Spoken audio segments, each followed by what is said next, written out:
This show is intended to help listeners understand the new opportunities that are now available to college and high school athletes as it relates to name, image, and likeness. The information contained in this show is only meant for educational purposes and is not meant to be legal advice or to establish an attorney-client relationship. Welcome to Court-to-Court. I'm Cassandra Ramsey, the Esquire coach. I'm a sports and entertainment attorney in the Washington, D.C. metro area, and I love to talk about all things sports, entertainment, and the law. In my last episode, we talked generally about what NIL is and why it is important for college athletes and high school athletes. We also talked about how college athletes and high school athletes gain the right to profit from their NIL. Today, we're going to dive into the topic a little deeper. We're going to cover state NIL laws. Since we're in the DMV area, we're going to specifically cover the Maryland NIL law, the Virginia NIL law, and the proposed legislation, or at least just mention the proposed legislation that was suggested for the District of Columbia. From there, we'll talk briefly about school NIL policies. After that, we'll jump into some of the biggest stories in college athletics this past week.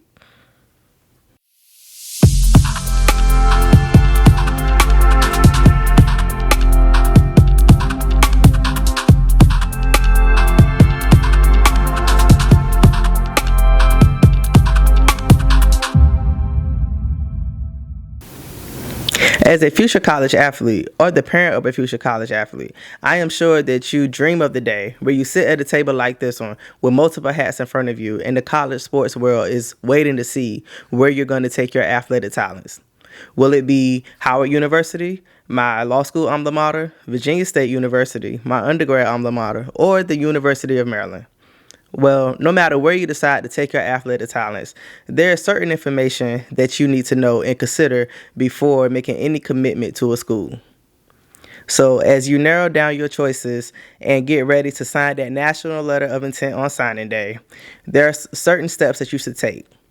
And one is to look at the state NIL law of the states of the schools that you are considering. Here in the DMV, both Maryland and Virginia have a NIL law. So we'll start first with Maryland's. Maryland enacted the Jordan McNair Safe and Fair Play Act. The law was named for University of Maryland football player Jordan McNair, who tragically lost his life after suffering heat-related injuries during football practice. Following the death of their son, his parents worked tirelessly to advocate for college athletes' rights and protections and worked with the Maryland State Legislature to pass the law. The law includes a number of health and safety provisions, and it requires colleges and universities in Maryland to adopt health and safety measures and to submit a yearly report to the Maryland General Assembly regarding any changes to their health and safety protocol. While the Jordan McNair Act has a heavy focus on health and safety measures for college athletes, it also addressed the name, image, and likeness provisions for the state of Maryland. The name, image, and likeness provisions provide 1. College athletes can engage in NIL activities without being punished by their college or university, by the athletic association such as the NCAA, nor by their conference such as the Big Ten. The law provides that NIL compensation should not in any way affect a college athlete's scholarship. This means that just as an athlete starts to earn NIL compensation, that they will not be subject to having less money in their scholarship due to their compensation. The law provides that no college or university can compensate their athlete for their NIL. This is the move to prevent pay for play, as the NCAA made clear in their interim policy that nothing can be construed as an athlete getting paid for playing their sport. The law provides that college athletes can seek professional representation, such as attorneys like myself, agents, or financial advisors. The law provides that that if there is a case where a school has a contract with a company and then the athlete gets a contract with another company that competes with them, that the law can prohibit that college athlete from engaging or endorsing their company's products during official team events. So let's just give an example. If you're at a school where the school is sponsored by Under Armour and the jerseys and athletic apparel and everything is made by Under Armour, but you have an athlete who lands a deal with Nike, the athlete will be able to have that deal with Nike when they are endorsing Nike in non-team events. But when there's an official team event, such as a game or a practice, the athlete will not be able to endorse their deal with Nike. Furthermore, the law requires that athletes disclose any NIL contract to their designated official at their school. And lastly, the law makes clear that an athlete cannot freely use their school's name, logos, or trademarks, or any other intellectual property without the permission of their school. Now we're going to move on to the Virginia State Name, Image, and Likeness Law. The NIL provisions in that law are as follows. No school, conference, or athletic association can prevent a college athlete from earning NIL compensation.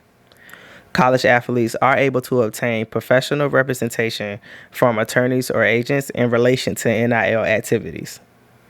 A college athlete scholarship cannot be reduced, rescinded, revoked, or failed to renew due to NIL earnings or because the athlete obtains professional representation in connection with NIL-related activities. A school cannot be punished because their athletes engage in NIL activities or obtain professional representation in connection with NIL.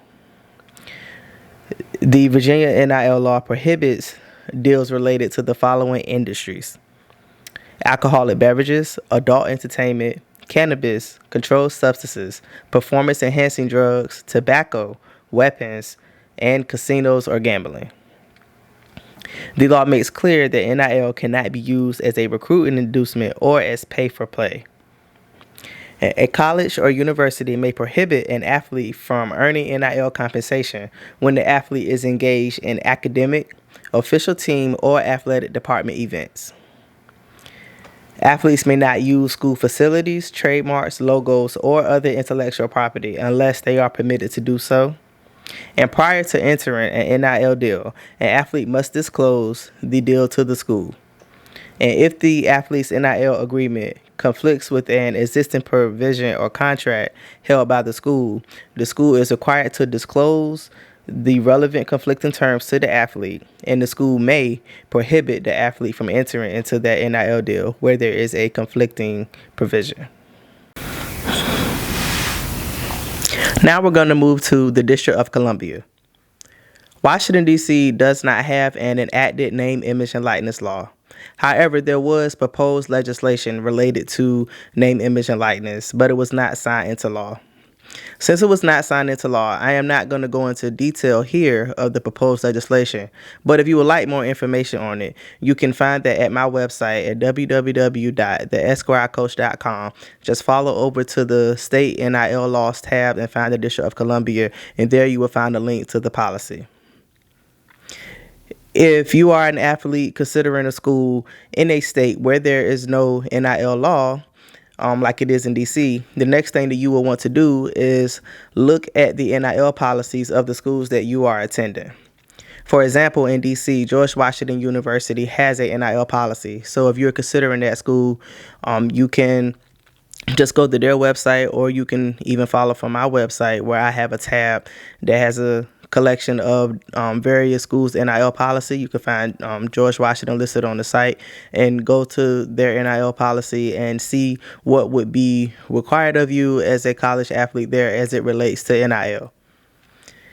If you find yourself considering a school that is in a state and there's no NIL law and the school does not have an NIL policy, at that point you would just defer to the NCAA's interim NIL policy. This wraps up the segment on state NIL laws. If you are considering a school in another state outside of Maryland, D.C., or Virginia, I do have other state laws listed on my website, again, at theesquirecoach.com. You can just follow over to the state NIL law tab and you will find them all listed there. I hope that you have found this information helpful as you prepare for your National Signing Day and get ready to choose your hat off of the table to let everybody know where you're going to take your athletic talents. As you can see from the Maryland NIL law and the Virginia NIL law, that a lot of the state laws have similar provisions, and that's because they all are seeking to accomplish a very similar goal. And that goal is to allow college athletes in their state to profit from their name, image, and likeness, allow them the ability to sign with professional service providers such as agents, attorneys, and financial advisors, and to protect the schools when their athletes engage in NIL activities, and to allow the schools the ability to protect the use of their intellectual property. While the NIL laws are very similar to each other, there are some notable differences in certain state laws. For example, Florida and Texas both have education requirements. They require that their athletes take a financial literacy course and other business and entrepreneurship courses to help them navigate the NIL space. And Florida's law even has a term limit. It requires that no NIL deal exceeds the amount of time that the player has collegiate eligibility. So when the player's contract or collegiate eligibility is over, their NIL contract should end as well. These provisions are great as it provides the educational components that, or it requires the schools to provide the educational components that are needed to navigate NIL.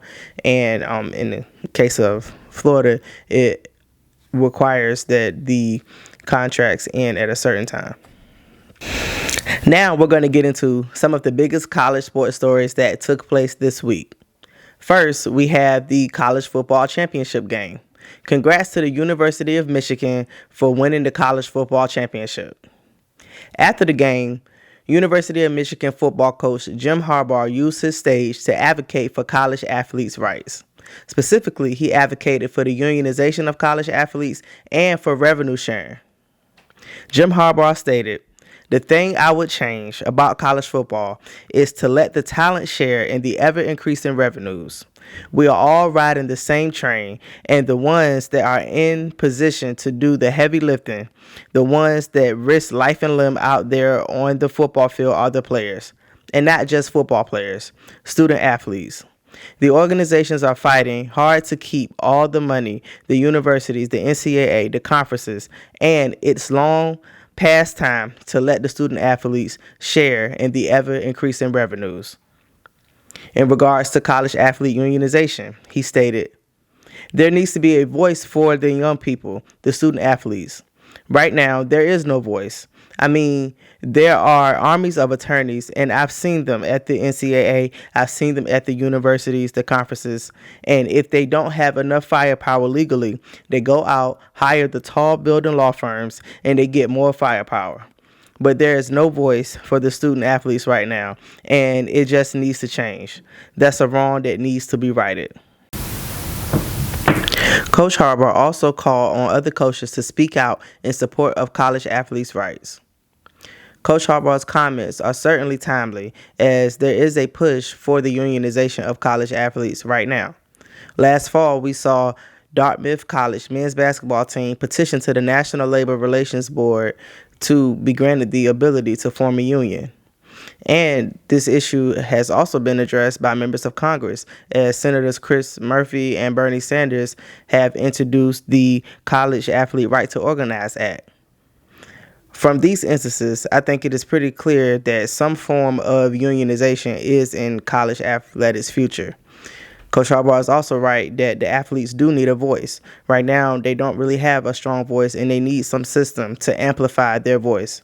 Whether or not that comes in the traditional sense of unionization as we know it in the employee context remains to be seen, as there are several cases right now pending addressing the issues of employment for college athletes. But one thing that is for certain is that the college athletes certainly need a more amplified voice. On the point of revenue sharing, Coach Harbaugh is on target there as well. The California State Legislature is currently considering a bill that would allow college athletes in California to engage in revenue sharing if it is passed. This is not the first time that California has taken a leap on college athletes' rights, as California was the first state to enact a name, image, and likeness law with the Fair Pay to Play Act.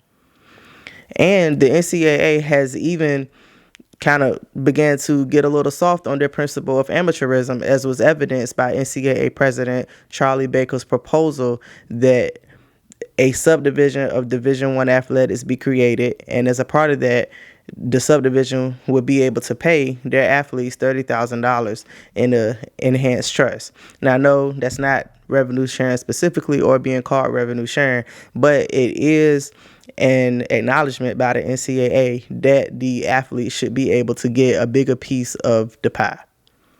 So whether or not or what form revenue sharing is going to take remains to be seen, but it seems to be certain that there's a growing sentiment that college athletes should get a bigger piece of the pie.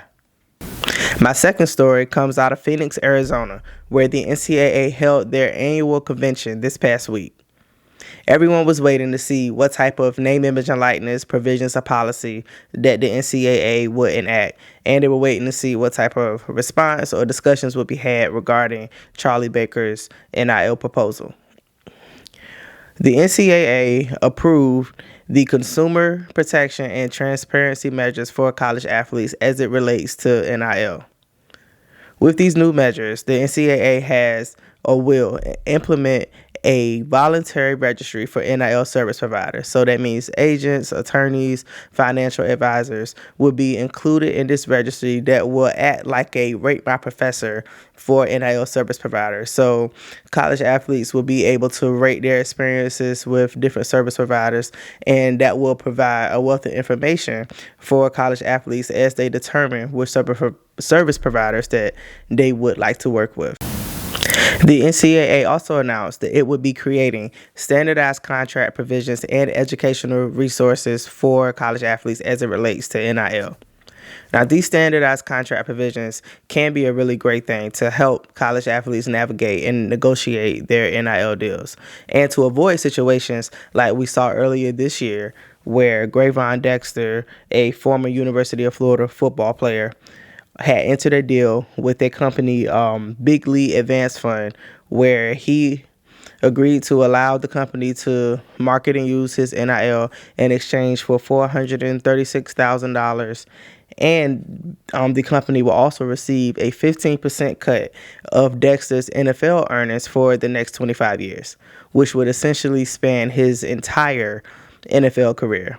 Now, Florida, like I mentioned earlier, is a state that states in their NIL law that NIL deals cannot exceed the athlete's time in college, which was one of the provisions that Dexter sued on. But by enacting these or giving out some kind of standardized contracts, the NCAA can have terms that say, like, explicitly that no NIL deal can go past a college athlete's time in college, because you can see from this case why that would be a problem. Basically, if this contract was to be held up, Dexter would have entered a contract while he was in college that would have ramifications for him during his entire NFL career. So the standard contract provisions is definitely something that would be to the benefit of the college athletes from this point of view. And my next college sports story comes from Florida State University. The NCAA has penalized Florida State University for using NIL as a recruiting inducement. An assistant coach at Florida State violated NCAA rules when he arranged a meeting between a prospect and a booster. During the meeting, the booster encouraged the athlete to transfer to Florida State University and offered him a NIL deal worth approximately $15,000 per month. The athlete ended up not transferring to Florida State and remained at his previous school, and he did not enter the NIL deal nor receive any compensation from the deal. However, the meeting that was arranged between the prospective athlete and the booster was considered a NIL violation and an impermissible contact because boosters are not authorized recruiters and cannot have in-person off-campus contact with prospects. So the NIL deal was also considered an impermissible recruiting inducement.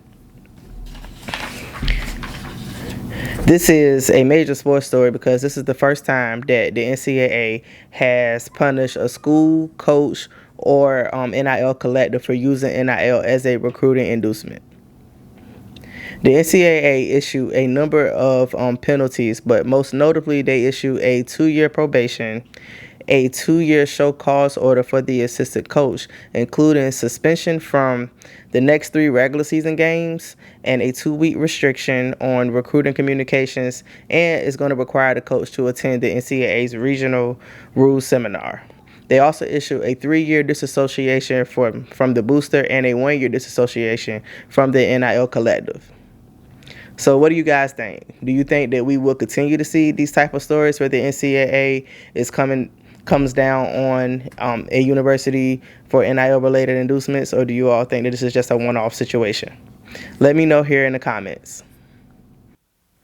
And lastly, this is probably the biggest college sports story this week, as we have all witnessed the end of an era as the University of Alabama college football coach Nick Saban has announced his retirement after 17 years with the University of Alabama. He is a 7-time national championship college football coach. He has a very impressive career spanning his time at Toledo, Michigan State, LSU, and Alabama with a record of 292-71-1. He's had 0 losing seasons in the last 28 years as a college football coach. He has coached 4 Heisman Trophy winners and has coached 49 first-round NFL draft picks. Not to mention, 9 of the current head football coaches have coached under him. The college football world congratulates you, and you will certainly be missed. Roll Tide. That is it for today's episode. I would like to thank you for joining me, and I hope you found this information to be very helpful. If you would like more information on NIL, please follow the link here to my website. You may also follow this other link to join my newsletter, where you can keep up to date with the show and NIL information. And you may also follow me here on the various social media platforms.